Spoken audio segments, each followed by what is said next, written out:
ലോക്സഭയിൽ ബിജെപിക്കെതിരെ ആഞ്ഞടിച്ച് Rahul Gandhi.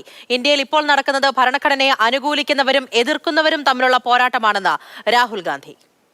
So when we speak of the Constitution and we show the Constitution, of course it is a document of modern India, but it could never have been written without ancient India and her ideas. These are the words Mr. Savarkar has clearly stated in his writings, that there is nothing Indian about our Constitution, that the book India is run by should be superseded by this book. And this is what the fight is about. Rahul ഗാന്ധിയുടെ പ്രസംഗം ഭരണപക്ഷം തടസ്സപ്പെടുത്താനും ശ്രമിച്ചു. ലോക്സഭയിൽ വലിയ പ്രതിപക്ഷ പ്രതിഷേധമുയർന്നു. If you are not giving order, Prime Minister has to speak. That's what I wanted. If you are not giving protection, if you are not giving protection to LOP, then Prime Minister has to speak here. I will tell you. We will be very clear.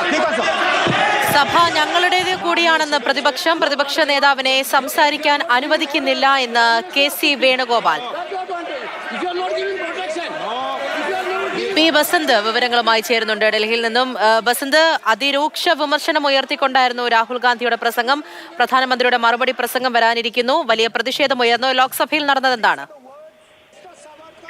ഇന്ന് ഭരണഘടനയെ കുറിച്ചുള്ള ചർച്ചയിൽ രാഹുൽ ഗാന്ധി ഉച്ചതിരിഞ്ഞാണ് സംസാരിച്ചത്. പ്രധാനമായും ഭരണഘടന ഉയർത്തിപ്പിടിച്ചുകൊണ്ടാണ് രാഹുൽ ഗാന്ധി സർക്കാരിനെതിരെ ആഞ്ഞടിച്ചത്.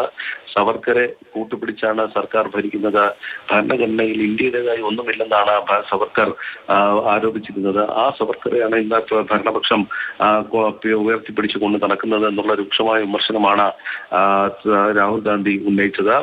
അതേസമയം രാഹുൽ ഗാന്ധി സംസാരിക്കുന്നതിനെ തടസ്സപ്പെടുത്താൻ നിരവധി തവണ ഭരണപക്ഷം ശ്രമിക്കുകയും ചെയ്തു.